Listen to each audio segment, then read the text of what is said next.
Hi guys, this is Prasid Banerjee from Digit.in. We're going to talk about the UI and performance of the Panasonic P81 smartphone now.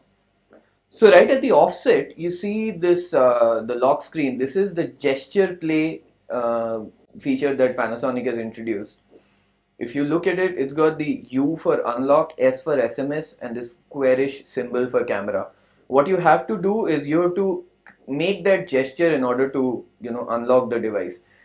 The problem with this is that when you're in a hurry, you might get the gesture wrong and it'll not open. If you do get the gesture right every time, good for you. But the problem is that you cannot press these buttons unless you've made the mistake. You have to make a mistake a few times, then you can press the buttons. It allows you to press the button. When you are in a hurry, it might be a problem for you. So this is a little problematic from Panasonic. Overall, also the UI, on the software front, Panasonic has got these block buttons, the squarish buttons on the device, which it is very close to a stock performance, but not very good. It doesn't have lags or anything. It's not like the UI is lagging, anything like that. But otherwise, they could have probably either kept it much more simpler or not done a little bit more. For example, here in the app drawer, you see on top here you usually find the Play Store button. Panasonic has removed the Play Store button and put a Play More option in place. So what this does is it gives you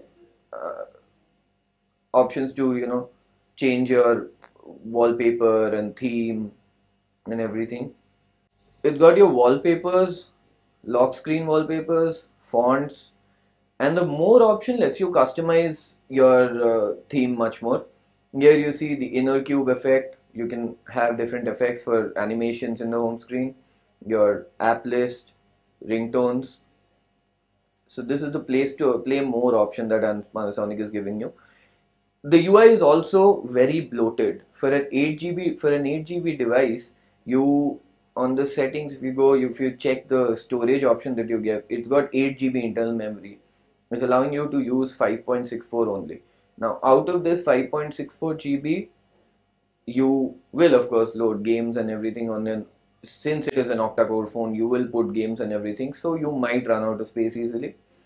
But also to top that, Panasonic has given you micro SD along with that 32 GB micro SD. On the home screen, there's not much difference, very similar to stock Android performance.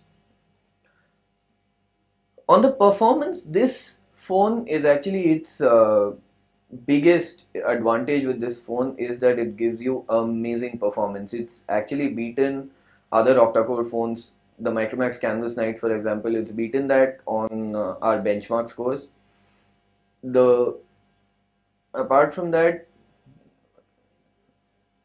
if you look at gaming performance for this device, let's look at a game on the device. You will understand the performance better. So we are playing Dead Trigger 2 on this to check the performance of the phone. The performance wise, no lags in the game at all. Very good performance.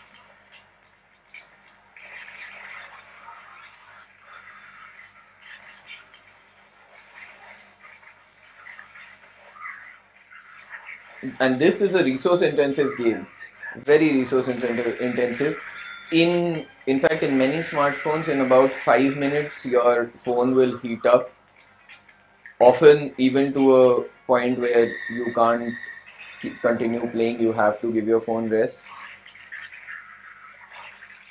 Now the problem with this phone again is, now when you've shut the game down, you probably want to get to your multitasking screen that Android has. The multitasking screen is not found anywhere because you don't have any options here. So for multitasking, you have to press the home button twice and gives you the multitasking. Problem with this is that you don't know this. It will take you some time to get used to this user interface before you can actually get around the phone properly. But a very good thing about gaming on this phone, or even watching video or any resource intensive thing, is that it almost does not heat up at all, which is unheard of in smartphones today. because of these processors that we put into the phones, they heat up very easily. But the Panasonic P81 hasn't heated up at all. We have put it through almost an hour of gaming and we haven't found any heating whatsoever. And also on the battery front, this phone also gives you very good battery. To test the battery, what we usually do is we put it through an hour of full HD video playback with the Wi-Fi on and the volume full. With that, from 100% in an hour, the phone dropped only to 86%, which is very good because it tells you that it'll run. That video would have run on the phone for 7 hours, which is really very good. And on the camera, let's go on to the camera. This got a 13 megapixel camera, and you might think that 13 megapixel is not enough, but Panasonic has done the required tweaks to give it a very good camera. The camera takes good shots. Let's look at this picture, for example. We have taken pictures on the device before, and I'll show you a few pictures on the phone that we have taken. This picture, the pictures are very sharp, very sharp. You can see each droplet is visible on this phone. It's a 13 megapixel camera. It's probably the best in its range because 13 megapixel cameras usually don't do this, and most other phones cannot give you such sharp pictures. But yes, on when you click a low light image with this, the low light images are not good. If you use flash, images are not good. So yeah, we would avoid giving you, this is a low light image, so we would avoid using the flash and we would avoid this camera on low light. But otherwise, camera performance wise, it's very good. The UI is simple enough. The UI is not very difficult to master. On the other hand, it's also fast. It takes a picture very fast. So you press the button, picture done. So very good performance on the camera, not bad at all. And overall on performance, it's not just the synthetic benchmarks that's telling us that this is a good phone.